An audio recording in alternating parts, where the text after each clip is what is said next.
The following program is intended for mature audiences. A democratic republic of sports.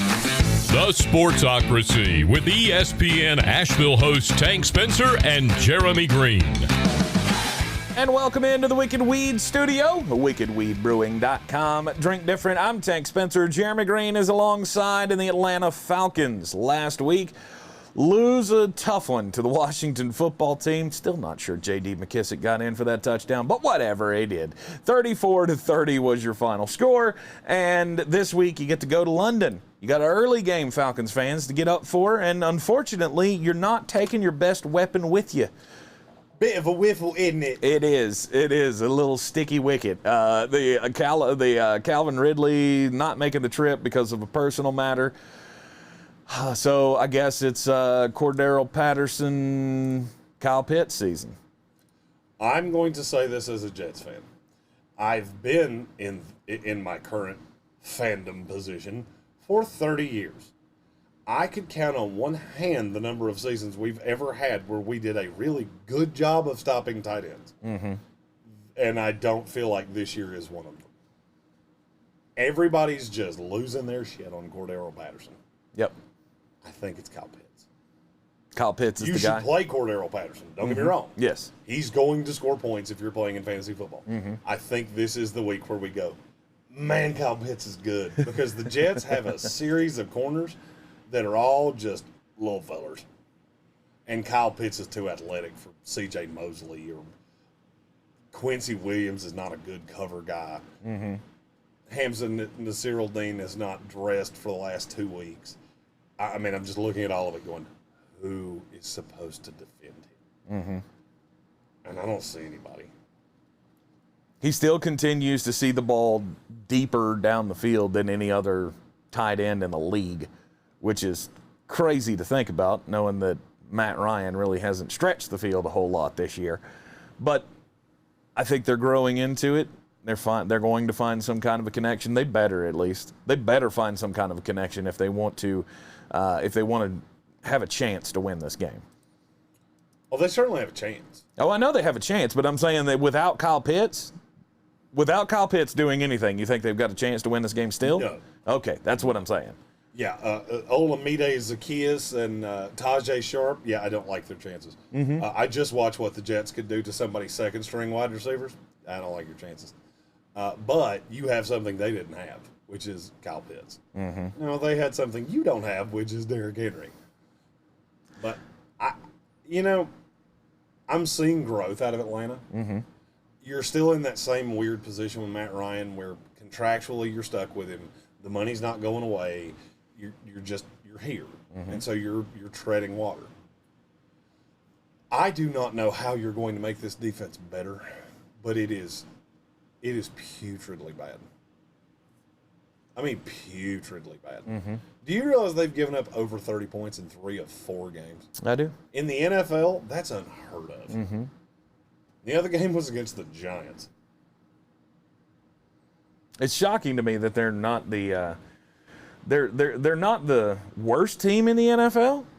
No, as far as that goes, but they are one of the worst teams defensively in the NFL, and there's nothing you can do to fix it. Well, and you don't run well. Mm-mm. You don't run the ball well. I mean, you're averaging 78, 80 yards a game, something like that. And that's not good. That's not going to get any better this week either because this Jets team's good against the run. Stats are skewed because they played Derrick Henry and Christian McCaffrey. Mm-hmm. You don't have anybody like that. Damian Harris, which is, I would say, is equivalent to your Mike Davis. Yeah, they shut him down. Mm-hmm. He had one 26-yard run. Other than that, I think he had like 9 carries for 14 yards or something like that. So you're not going to be able to run the ball well. The goal is going to be to get the ball out to Cordarelle Patterson in the flats. Use Mike Davis in the passing game a little bit. And other than that, this is one of those games that I just look at and go, this is a game the Jets win. Yeah. I've known this team for quite some time, and I know this team pretty damn well. Mm-hmm. This is a game they win. The last time they went to London, it was the Dolphins, I think we played. Beat the smoke off of them. One of those situations where you look at it and go, this weird, not very good team is in a bad situation. Short week, weird travel, whatever, and they come out and it's a hammer spot. I understand it's a new coaching staff. I understand all that. It's still the Jets. Look, we have a saying with the Jets, and they're the same old Jets. I have this funny feeling. Yep. And I could be wrong. I could be totally wrong. I have this weird feeling that this is going to be a Jet blowout. With Cordarelle Patterson scoring a couple of touchdowns.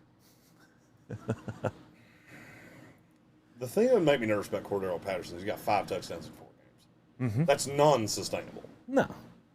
And you don't have anything else for this game. You don't have anything else beyond that. Mm-hmm. It's him and Kyle Pitts. But I do think Kyle Pitts gets in the end zone for the first time.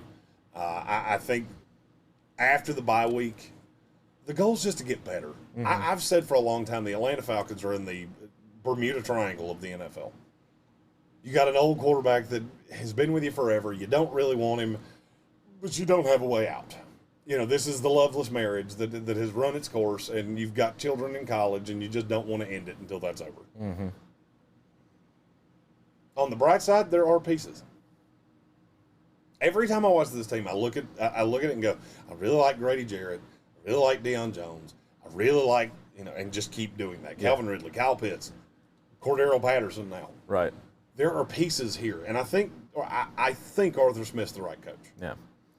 They also have a problem on the offensive line with. I know you've got a lot of capital wrapped up into that offensive line, but it's not great. I mean, Caleb McGarry has been one of the worst linemen in the entire league this year. I was shocked last week when we did not see Chase Young get 6 sacks in the game because that's who he was faced up against. They're almost at a point where you should just tear it down. Well, I mean, this will be a tear it down to the studs. Mm-hmm. When it's all said and done, this will be we tore it down to the studs. Mm-hmm. And I think with Arthur Smith, that's what you should do. I could see them with a reclamation project quarterback. I can't name you one off the top of my head, Tua Tagovailoa, but I could see this being the place where one of those projects go because that's what Arthur Smith does. No.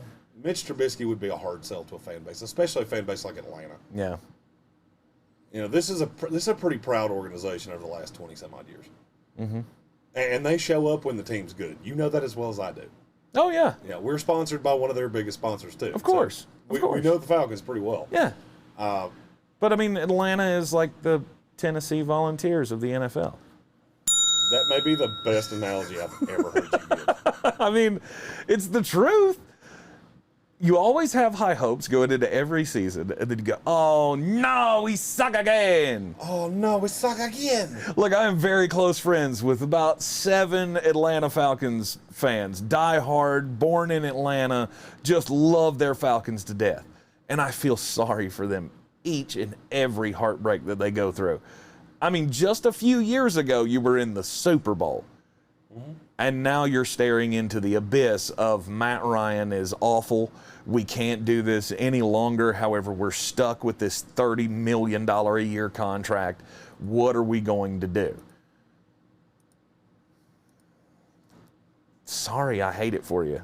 But at least you have peace. In fairness, Matt Ryan's not awful. He's not. That's actually the biggest problem with this. He's not awful. It would be one thing if he was awful. Mm-hmm. He's a middle-of-the-road quarterback. According to Pro Football Focus grade, do you know who he's directly behind? Baker Mayfield. Dak Prescott. No way. Seriously? Matt Ryan's a 74.5. Dak Prescott's a 76. I don't see that translating to the field this year. I'll be honest with you. Because the team around him's not good. I guess. Maybe that's it. Maybe the rest of the pieces around him look so bad that it just makes him look awful. Mm-hmm. Matt Ryan's been, he's completed almost 70% of his passes. He's still dumping a talented guy. Dumping it short to running backs. Mm-hmm. The problem is that he's a talented guy, but he's too talented for you to be terrible. Mm-hmm.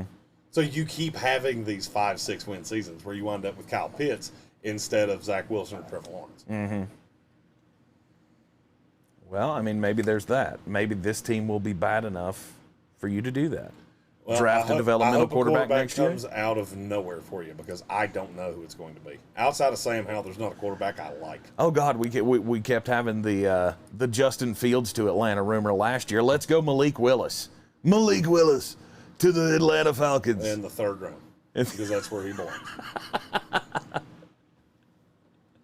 If you want to start a 3rd round quarterback, more power to you. I don't really encourage it, but yeah, no, the Houston Texans are doing that now, and that's not working out well for them, is it? Nope. And he is half giraffe. Right. Preferably get a 3rd round quarterback that's not half giraffe. Yeah, I will say this: the Atlanta Falcons fans deserve a winner. Problem is, you're not going to get it this year. I'll go one step further now. Don't draft quarterbacks that look like they could play Mike Glennon in the Urban Meyer story, which is Davis Mills. Mike Glennon in the Urban Meyer story. What would his role in that story be? Mike Glennon once played in Jacksonville. Oh, yeah. Not for Urban Meyer, though. He wasn't on that team earlier this year, was he? I feel like he's still on that. I mean, he might still be on the team. He's just not worth talking about because Trevor Lawrence is there. I think he's still the backup. Is he really? Nope, CJ beat Harden. Yeah. Where the hell is Mike Glennon? What am I thinking of here? I don't know. He's still in the league. I think I saw his he's with the Giants. The Giants. He was with the Jaguars. Yeah, you're Yeah. right. Yeah. Oh, shit. Yeah. You screwed that one up. Oh, shit. He plays Mike Glennon in the Joe Judge story.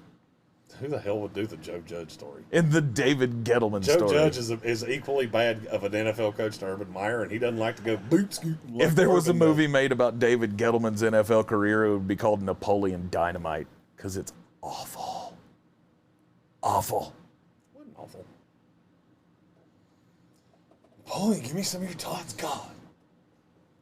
Hopefully we'll have some good news for Atlanta Falcons fans next week, but Jeremy hopes that we don't because you're facing his Jets. Jets, Jets. Over in Atlanta or over in London. I'm sorry, that was a slip. I should have known better than to say they were playing in Atlanta because I know how stuck on that you are. Still very pissed off I don't get to go to this game. Anyhow, join us right here in the Wicked Weed studio all season long with our team-by-team content. Just hit that subscribe button. And, of course, join us live every weekday morning at 10 a.m. I'm Tank Spencer. He's Jeremy Greene. And we'll see you next time.